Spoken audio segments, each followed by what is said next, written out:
हुकूमत ने 14 नवंबर तक तरमीम मंजूर करने का हदफ मुकर्रर किया है। आपको क्या लगता है इतनी जल्दी किस बात की है और क्या ही ज़रूरत पड़ गई 27वीं आईनी तरमीम की? और पीपल्स पार्टी की जानिब से आप क्या समझते हैं, मुखालिफत ही रहेगी या फिर आगे जाके मामलात बेहतर होंगे? आपने वही मेरा सवाल भी आपने कर दिया। बात यह है कि हमें जल्दी किस चीज की है। ये जब आपने कोई भी तरमीम लेके आनी होती है या आए, आप सबसे पहले प्रोविंशियल लेवल पे और नेशनल लेवल पे आप इसको डिस्कस करते हो, आप आवाम से भी पूछते हो, थिंक टैंक से भी बात करते हो, और उसके बाद कोई जो आप अमेंडमेंट लेके आते हो उसको फिर एग्जीक्यूट करते हो। अब मुझे बताएं कि इसमें मोटे मोटे कई सवाल हैं। क्या इसमें जो जुडिशरी है वो तकड़ी हो जाएगी, या कॉम्प्रोमाइज हो जाएगी, या वेपनाइज हो जाएगी? ये तीन तीन है चीजें। अब इसके ऊपर काफी डिबेट हो रही है, क्रिटिसिज्म हो रही है, होनी चाहिए। क्रिटिसिज्म होगी तो जो हुकूमत है, ये जो रिस्पॉन्सिबल लोग हैं, इसमें शायद वो कुछ देख के इसकी बेहतरी भी लेके आए, क्योंकि हमें करनी है तनकीद बराए तामीर। तनकीद बराए तनकीद का फायदा कोई नहीं है, बराए तामीर करनी है और इस पर सवाल बड़े उठेंगे। 27वीं अमेंडमेंट आप लेके आए, ये क्या है? ये 18th अमेंडमेंट जो आप लेके आए थे, उसमें क्या था? Save the federation. आज वही है, सेव द फेडरेशन। आप मुझे बता दें। दूसरी चीज जो आती है कि ये जो एनएफसी की हम बात कर रहे हैं, ये हमेशा एक सोर्स ऑफ टेंशन रहा है between the centre and the provinces. Bilawal ने आपके सामने बात कर दी है जो करनी है उसने। ये सारी जो कहानी आ रही है, ये मुझे बताएं कि गवर्नमेंट कहती है जी स्ट्रेंथन होगी फेडरेशन। अच्छी बात है, स्ट्रेंथन बिल्कुल करें, हमारा फर्ज है इसको स्ट्रेंथन करना। बट क्या हम ये नेशनल कंसेंसस के साथ कर रहे हैं? आपके पास एक मेजर पॉलिटिकल पार्टी है जो कि पॉलिटिकल टर्मोइल में है, वो लोगों को रिप्रेजेंट करती है। किनको करती है? पाकिस्तानियों को। तो जब वो पाकिस्तानियों को रिप्रेजेंट करती है, तो एक पाकिस्तानी ले लें या 1 करोड़ पाकिस्तानी ले लें, उनका हक बनता है कि उनकी रिप्रेजेंटेशन असेंबली में हो। जल्दी से करना। अब जो आपके रिपोर्टर्स भी बता रहे हैं, दूसरे भी हम देख रहे हैं कि जी मुशावरत हो रही है। भाई ये मुशावरत पहले करो। और जो आपने सवाल किया है, बिल्कुल सही, ये वैलिड सवाल है। जल्दी किसी चीज की आपको मुझे बता दें, what is the hurry? What is exactly the hurry? क्योंकि यहां जो भी अमेंडमेंट्स आपने लानी है, खुदा के लिए अमेंडमेंट्स लेके आओ। ये जो आपकी खाने पीने की चीजें, इनकी इनकी इनकी इन पे लॉ लेके आओ। और मीर साहब पार्लियामेंट में नहीं लेके जा रहे या पहले सेनेट में लेकर जा रहे हैं, इसकी क्या वजह है? सॉरी, आपका कट क्या कह रही हैं आप? 27वीं आईनी तरमीम को पार्लियामेंट में नहीं लेकर जा रहे, पहले सेनेट में पेश करेंगे, इसकी क्या वजह है? सेनेट में आप देख लेना, वही गेम हो जाएगी। देखो ना, सेनेट के अंदर 20 है पीएमएलएन, 26 है ये इसके पीपल्स पार्टी के। उसके बाद आप 6 ले लो जो दूसरे हैं, इंडिपेंडेंट है, वो जाएंगे गवर्नमेंट के साथ चले जाएंगे वो। अच्छा, बाकी रह गए एएनपी, उसके 3 हो गए, जेयूआई के 7 हो गए, ये सारे इधर उधर। ये अब देखें, यहाँ ट्रेडिंग होगी। आप अगर इन्होंने ट्रेडिंग की फॉर दिस, ये सबसे बड़ा दगा होगा पाकिस्तान के साथ। हाँ, आप इनको जीतें इनको, या इनको कन्विंस करें if in the national interest, लेकिन एंटाइस करके अगर आप जीतेंगे तो that is not what democracy is. आपने जिसको मर्जी आप लेके आओ, बिल्कुल इसको पास करो, बट ऑन मेरिट के साथ करोगे, आप पाकिस्तान के साथ ईमानदारी करोगे। अगर आप किसी को खरीदोगे, वोट खरीदोगे, इधर से करोगे, जो कि हमारी ट्रेडिशन रही है, तो मैं आपको बताऊंगा ये नुकसान पाकिस्तान का है, पार्टीज का नहीं है। पार्टीज तो चलो आ गई, 3 साल 5 साल 6 साल, सारी उम्र तो कोई पार्टी नहीं रहती है ना। सारी उम्र को प्रेसिडेंट भी नहीं रहता, ना प्राइम मिनिस्टर। ये एक टेम्परेरी फेज होती है। लेकिन हमने इस टेम्परेरी फेज से आगे निकल के देखना है कि what is in the better and larger interest of the country. अब लार्जर इंटरेस्ट के अंदर आप मुझे बता दो क्या है? जितना भी आप कर रहे हैं, इसमें किसी ने डिस्कशन की है कि is it good for the country, and if it is good for the country, at what expense? जब हम डेमोक्रेसी की बात करते हैं, देखें, आप पूरे पाकिस्तान के जो रिप्रेजेंटेशन है, एक एक पार्टी से आप बात करते हैं, बिकॉज दे रिप्रेजेंट पीपल।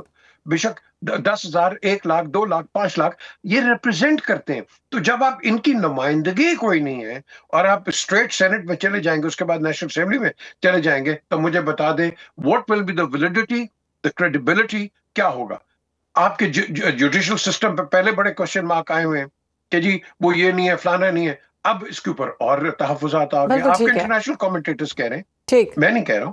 जो जो लीगल एक्सपर्ट्स हैं वो कह रहे हैं कि इस पे क्वेश्चन मार्क्स उठेंगे।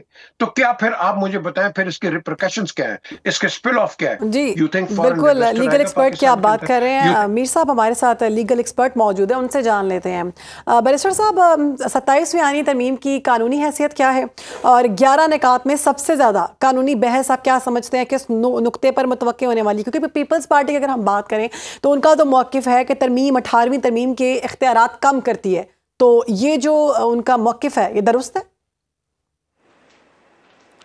देखें जी, अभी एग्जैक्ट मुसद्दा तो सामने नहीं आया, लेकिन जो चीज़ें सेलियंट फीचर्स जो डिस्कस हो रहे हैं वो ये, उसमें जो सबसे एक ज़रूरी चीज़ जो डिस्कस हो रही है वो है कॉन्स्टिट्यूशनल कोर्ट्स का। अदालती निज़ाम के अंदर रिफॉर्म्स आने बड़े ज़रूरी हैं। 26वीं तरमीम के अंदर कुछ रिफॉर्म्स आए हैं, लेकिन वो कंप्लीट रिफॉर्म्स नहीं थे। एक चीज़ पूरे पाकिस्तान में हर पाकिस्तानी इस बात पे एग्री करता है कि हमारा अदालती निज़ाम ने आम आदमी को डिलीवर करने में फ़ेल हो चुका है। जो आपका अल्लाह देता है, बशीरा बीबी है, उनको इस निज़ाम के अंदर इंसाफ मिलने में बहुत साल लगते हैं, फटॉल कभी उनको इंसाफ मिल जाता है। तो इसके लिए जो एक सबसे ज़रूरी चीज़ है जो 27वीं आईनी तरमीम में आनी चाहिए वो है कॉन्स्टिट्यूशनल कोर्ट्स। अब ये समझना ज़रूरी है कि कॉन्स्टिट्यूशनल कोर्ट्स में एक्चुअली फ़ायदा आम आवाम का होना है। होता ये है कि जब अदालतों में, ख़ास तौर पे सुपीरियर कोर्ट्स में, सुप्रीम कोर्ट में आपका अगर आईनी बेंच अलहदा ना हो या आईनी कोर्ट अलहदा ना हो, तो आईनी जो मुकदमे होते हैं वो सारा टाइम वही ले जाते हैं। तो जो आम आदमी का केस होता है, कोई सिविल सूट होता है, किसी की प्रॉपर्टी का डिस्प्यूट होता है, उसके लिए तो आपको टाइम ही नहीं मिलता। इसलिए बहुत ज़रूरी है हमारे निज़ाम के अंदर कि एक अलहदा आईनी अदालत होनी चाहिए जो कॉन्स्टिट्यूशनल मैटर, टेक्निकल मैटर्स, उनको वो मामलात देखें जो एक एक केस कई कई दिन चलता है। लेकिन जो आम आदमी अपने गांव से उठ के सुप्रीम कोर्ट आया कि मेरा केस की सुनवाई हो जाए, उसका एटलीस्ट केस सुना जाए विदाउट एडजर्नमेंट। इस वजह से जो एक इम्पॉर्टेंट चीज़ 26वीं तरमीम में हम आईनी बेंच लेके आए, जिससे हमने देखा कि बहुत ज़्यादा बेहतरी आई है।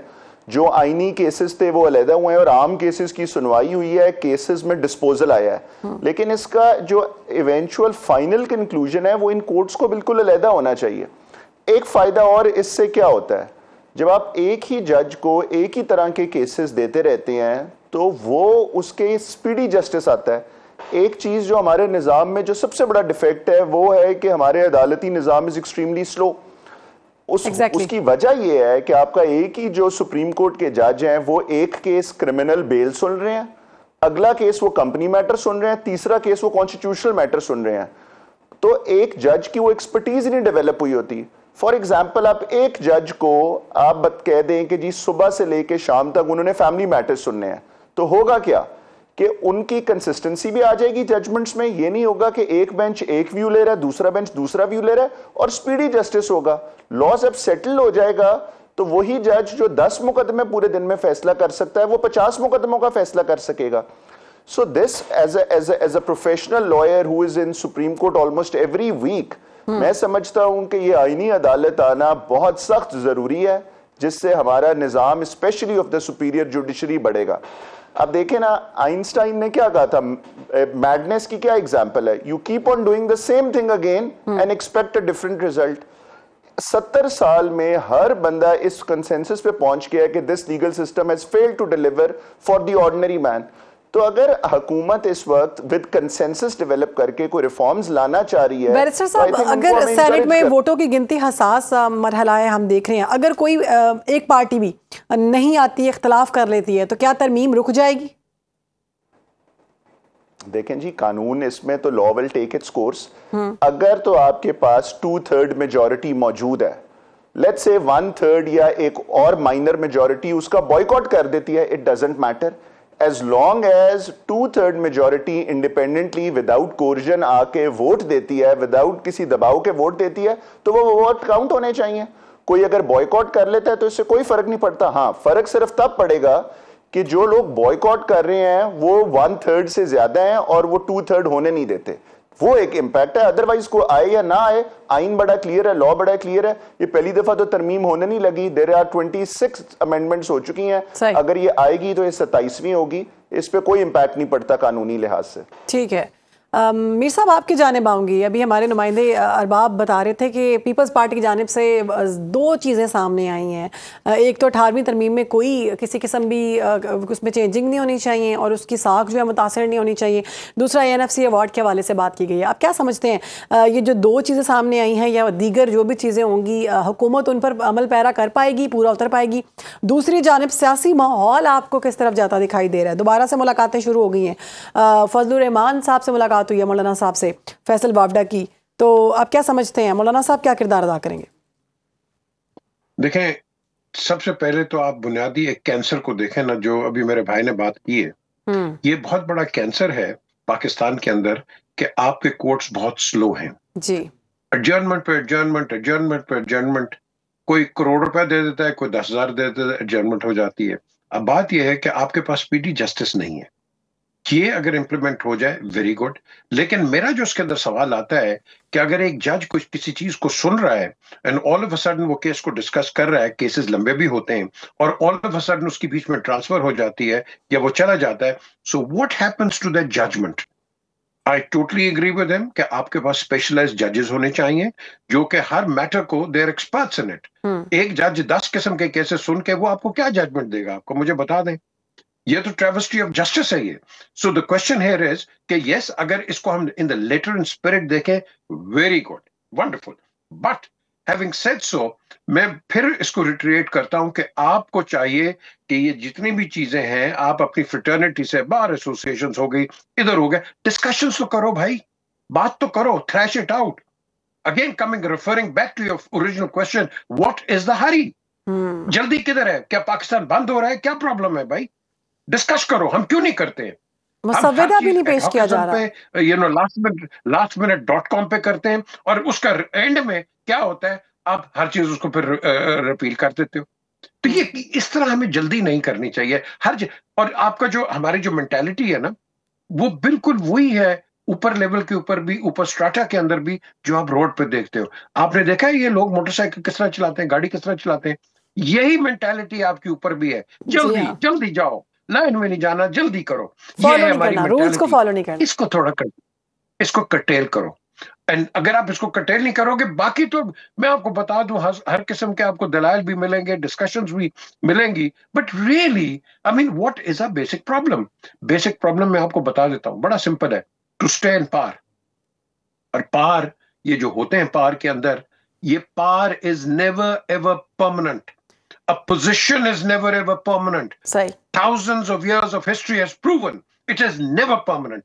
So अगर आपने बिला लॉस एक मुल्क के लिए काम करना है, तो you got to open your ears and eyes, और आपकी जो थॉट प्रोसेस है, इसको आपने हुकूमत जो है, ये MKM और पीपल्स पार्टी के जितने भी मुतालिबात हैं, आप क्या समझते हैं पूरा करेगी?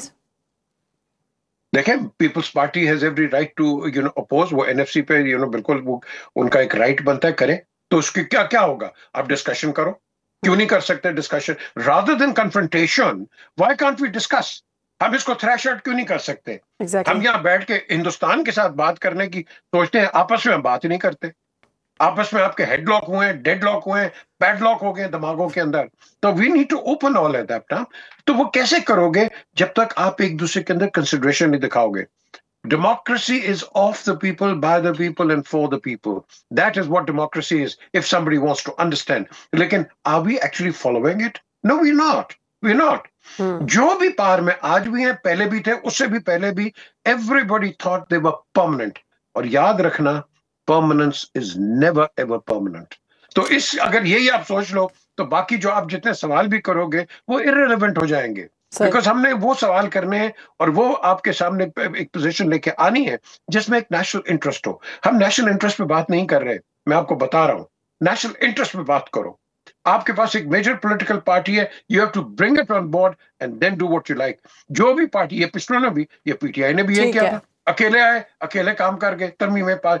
No, that is not how you run governments. You run governments with the opposition, and that is what democracy is. और फिर लॉन्ग टर्म होता है।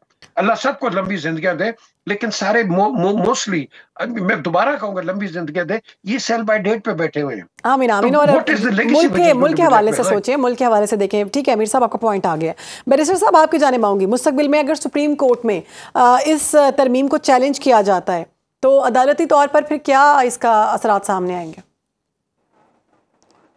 जी, उससे 1 मिनट पहले आपने मीर साहब से एक एनएफसी का सवाल पूछा। मैं सिर्फ I just give my 2 cents.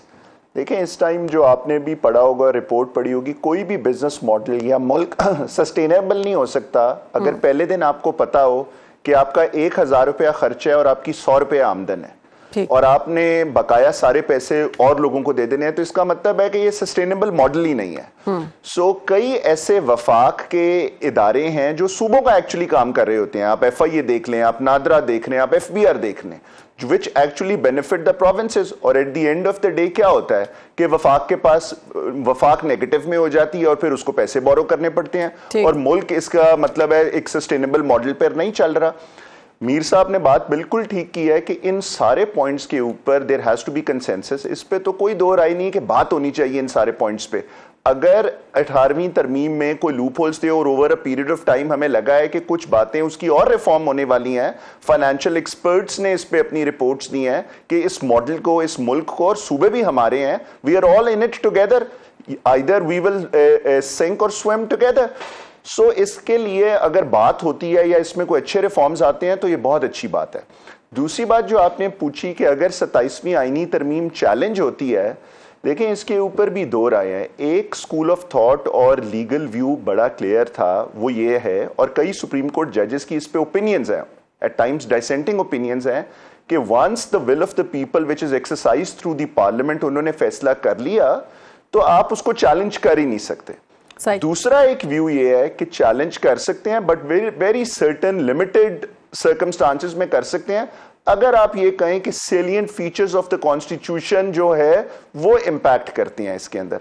जो अभी तक डिबेट हो रही है कि अगर आपने लीगल रिफॉर्म्स लाने हैं या फाइनेंशियल रिफॉर्म्स लाने हैं, तो इस पे तो कोई ऐसी बात नहीं है जिसके अंदर आप 2/3 ऑफ द मेजॉरिटी को कोई अदालत स्ट्राइक डाउन कर दे। बट 26th अमेंडमेंट का केस भी सब जुडिस है, that we yet to C.